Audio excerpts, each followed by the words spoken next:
On va parler aujourd'hui d'un sujet ô combien d'actualité, la notion de Shalom Bayit, de paix dans les ménages, la notion de couple. Et quand on, à notre habitude, c'est notre façon d'appréhender les sujets, quand nous considérons les textes, on voit que la notion de couple est abordée déjà dans la Genèse, dans le Sefer Bereshit, par les Avot.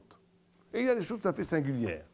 Il y a d'abord le fait que nos pères ont une obsession, entre guillemets, de toujours faire passer leur femme pour leur sœur. Abraham fait passer sa femme pour sa sœur chez Pharaon. Il fait passer sa femme pour sa sœur chez Avimelech. Yitzhak aussi fait passer sa femme pour sa sœur chez Avimelech. Jacob marie deux sœurs. Donc on voit qu'il y a une sorte de rapport entre le matrimonial et le fraternel.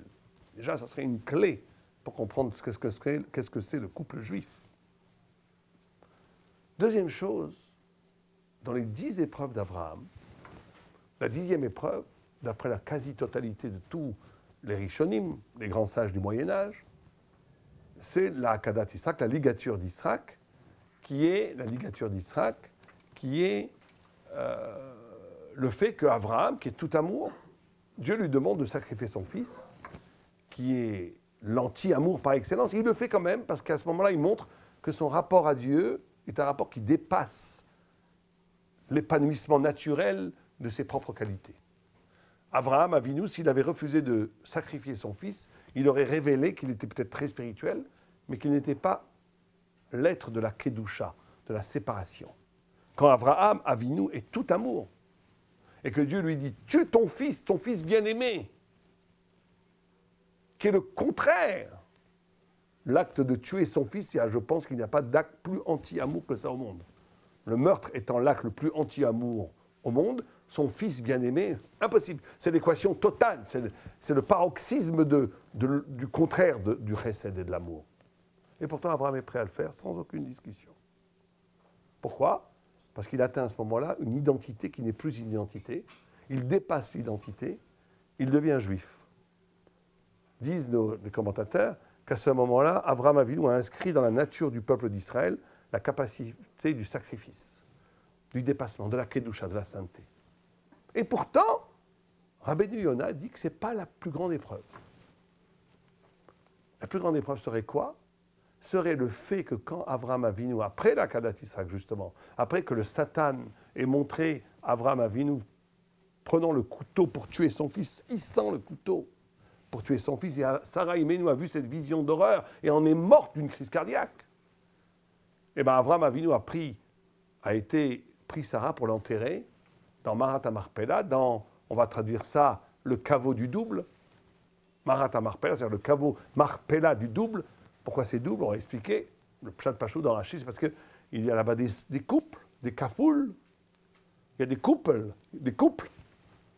Adam et Chava, Sarah et Abraham et Sarah, Yitzhak et Rivka, et plus tard, Yaakov et Léa.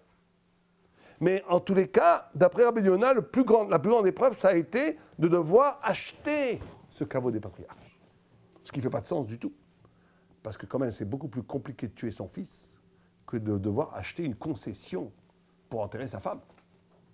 Sans compter que Abraham Avinu se disputait avec Lot, en tous les cas les bergers d'Abraham Avinu, se disputaient avec Lot qui volait le gazon, l'herbe des non-juifs sur la terre d'Israël en disant « cette terre nous appartient, c'est normal, puisque bon, etc. etc. » Et Abraham disait « non, on l'a pas encore, cette terre, c'est une promesse de Dieu, on l'a pas encore, on n'a pas le droit de prendre l'herbe. » Donc il savait très bien que cette terre ne nous appartenait pas encore, même si elle était promise par Dieu. Donc je ne vois pas en quoi c'est une grande épreuve que de devoir acheter le caveau des patriarches. Et en tous les cas, ça ne peut pas être une plus grande épreuve que de devoir tuer, sacrifier sur l'autel son fils bien-aimé. Qu'est-ce que veut dire Ben Yonah par là? C'est vrai que chronologiquement, ça vient après. Donc est-ce que ça peut en faire une 10e épreuve, la plus importante, parce que ça va crescendo, les épreuves. En réalité, ça va comme ça. Explique le Maharal de Prague une chose extraordinaire. Il dit, l'obsession de nos pères, de faire passer leurs femmes pour leurs sœurs, c'est parce que le secret du couple, c'est ce qu'on appelle achot, arva. Arva, ça veut dire fraternité. En quoi c'est important? Arva, en hébreu, ça vient d'un point de vue étymologique du mot léachot. Léachot, ça veut dire tricoter. Ça veut dire que la notion du couple, c'est de comprendre qu'on est fait du même tissu. C'est de comprendre que nous ne sommes pas dans une option, dans l'optionnel. Quelqu'un qui dirait « j'aurais pu me marier avec cette épouse, mais j'aurais peut-être pu trouver mieux ». Ou une femme qui dirait « je me suis marié avec cet mari, mais j'aurais pu trouver mieux ». C'est une profanation même de la notion du mariage. La notion du mariage, c'est que nous sommes faits d'un même tissu qui s'est déchiré et qui s'est retrouvé. C'est de rendre indéfectible, de la même façon qu'on ne choisit pas son frère et sa sœur. De la même façon qu'une frère et une sœur sont faits du même tissu sanguin, viennent de la même chair parentale. L'homme et la femme viennent de la même chair d'âme, la même chair spirituelle. Ils se sont retrouvés. C'est un. Et c'est essentiel. Et c'est ça que les patriarches et les matriarches essayaient de fonder dans leur couple, dans leur rapport matrimonial. Alors vous allez me dire très bien, mais quel rapport avec le double? Le rapport avec le double, c'est exactement cela, kafoul. Kafoul, dont le mot couple vient, couple vient du mot kafoul. La notion de kafoul, ce n'est pas 1 plus 1. Ce n'est pas non plus 1 plus 1 font 1. C'est une même chose dédoublée en 2. Le mariage, c'est cette capacité d'exister à travers l'autre. Et que l'autre existe à travers moi. Le mariage, c'est cette notion d'un dédoublement de l'existence, d'une sorte d'agrandissement de l'existence, où l'autre devient moi et moi je deviens l'autre. On est un en étant deux, ensemble. Et ça, c'est l'essence même du mariage. De la même, quelqu'un qui dirait à sa femme, c'est ton problème, ou une femme qui dirait à son époux, c'est ton problème, c'est une profanation du mariage. On ne dit pas c'est ton problème à son bras. Le bras est une partie de moi. Et donc, et c'est pour cela que pour Abraham, c'est la plus grande épreuve. Pourquoi? Parce que la notion de kafoul, c'est la notion du double. C'est la notion où je vis, où la totalité, où un dédoublement de la vérité et de la réalité peut apparaître. En d'autres termes, les grands tzadikim, ils vivent le monde d'ici avec un reflet du monde d'en haut. Chaque instant, il est double. Il est en même temps un moment qui obéit à la rationalité du monde d'ici-bas, mais qui est aussi le miroir du monde d'en haut, qui veut dire autre chose que ce qu'il est. Il dépasse ses limites. Le tzaddik, c'est celui qui est capable de rejoindre la poésie du moment, où le moment est infiniment plus riche que l'évidence du moment. C'est kafoul. Or, Marat Amarpella, la cave du double, c'est une cave où c'est exactement le lieu de rencontre entre le monde d'ici et le monde d'en haut. C'est le lieu du double en soi. Et quand Avraham Avinu arrive pour acheter le Marat Amarpella, il s'attend à avoir une révélation fantastique de la relation du monde en haut avec le monde en bas. Or, qu'est-ce qui se passe?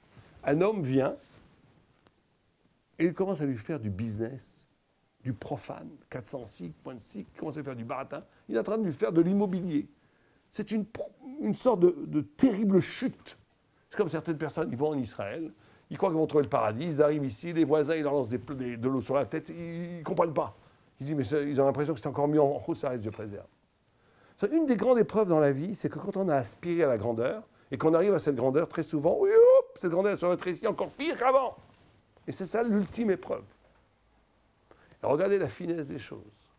D'où apprend-on les lois du mariage, que l'épousaille d'un homme et d'une femme se passe avec de l'argent? On l'apprend avec une bague, il faut lui donner une bague. On l'apprend de Kicha Misde Ephron. Kicha, ça veut dire l'acte de l'acquisition de Marat Amarpella, du caveau des patriarches. Kicha ki karishisha, kach mimeni. La Torah, de façon incroyablement subtile, nous enseigne qu'il y a une sorte de lien fondamental entre le mariage et le caveau des patriarches. Pourquoi? Parce que c'est exactement ça, le mariage. On est censé voir son double, on est censé voir la lumière, on est censé, avec le mariage, entrer dans une existence qui est dédoublée, qui est formidable. Et c'est ça, le mariage. Mais on va être confronté au quotidien, à la misère du quotidien, à toutes sortes de petits problèmes qui vont être là pour profaner la grandeur du lien entre l'homme et la femme. Et c'est ça la plus grande épreuve. De devoir tuer son fils, il n'y a rien de plus dur. Mais si Dieu, dans sa voie éternelle, te dit, tue ton fils, offre-moi ton fils en sacrifice, quelque part on se dit, Dieu il sait ce qu'il fait, c'est lui qui m'a créé, il m'a tout donné, je peux lui rendre ce qu'il me demande, je ne peux pas discuter. On est quand même en train d'accomplir un acte extraordinaire, d'écouter Dieu. Mais quant au cœur même de la grandeur, on est obligé de vivre avec le quotidien, jour après jour, et ne pas sombrer dans la mesquinerie du quotidien, dans les petites disputes, dans les petits problèmes où on oublie la beauté des choses. Ça, c'est la plus grande épreuve. C'est une épreuve plus grande que de tuer son fils. C'est l'enseignement de Rabbi Yonah. Et c'est en même temps l'enseignement de l'essence même de l'épreuve du mariage. L'épreuve du mariage, le lieu du couple, c'est en même temps le lieu de la grandeur et le lieu de toutes les décadences, de toutes les petitesses. On connaît des gens qui font du chesed incroyable dans les hôpitaux, qui aident des gens, des actes de charité formidables, ils rentrent chez eux, pieds sous la table, leur femme a des cernes sous les yeux, sont fatigués, ils ne se lèveront pas pour faire la vaisselle. Comment c'est possible? Le quotidien. On oublie les choses essentielles. Une fois, il y avait un homme qui étudiait la Torah, qui a été voir le Steipeler, très grand rave. Et comme ma femme et sa femme, elle n'en pouvait plus, il dit, je suis trop fatigué, je veux qu'il m'aide mon mari. Il étudie toute la journée, il ne m'aide pas, je ne peux pas faire toute la maison. Steipeler, il nous a regardé, il a dit, laissez-moi réfléchir, je ne sais pas quoi faire. Toi, tu étudies, je ne peux pas dire de faire du tout le Torah. Vous êtes trop fatigué, il faut qu'il vous aide, je ne sais pas quoi faire. Laissez-moi réfléchir. Le soir même, ils sont à la maison, on frappe à la porte. Quand ils attendent personne, ils ouvrent la porte. Qui est là? Le Steipeler. Arabe, qu'est-ce que vous faites là? Il dit, je viens faire la vaisselle et je viens de vider les poubelles. Mais il n'est pas question. Mais si, puisque je n'ai pas pu décider. Toi, tu dis, je ne peux pas dire de faire du Bible Torah, c'est pas possible. Mais d'un côté, je ne peux pas voir cette femme avec des cernes. Donc c'est moi qui vais venir vous aider, vous n'en faites pas, va continuer à étudier. Le mari, il dit, Chazve Shalom, Chazve Shalom. Il n'a bien sûr pas laissé, il a aidé sa femme après. Mais vous comprenez le problème? C'est que cet homme, bien sûr qu'il était sûrement un sadique pour que le Steipeler se déplace pour lui vous donner une leçon. Mais il n'avait pas compris que le premier du chesed, c'est avec sa femme. Le béaba du chesed, c'est avec sa femme, avec son mari. Sourire quand le conjoint sent un peu mal. L'aider. C'est ça la notion d'empathie, la notion d'être avec l'autre. L'autre et moi. Il y a une histoire extraordinaire.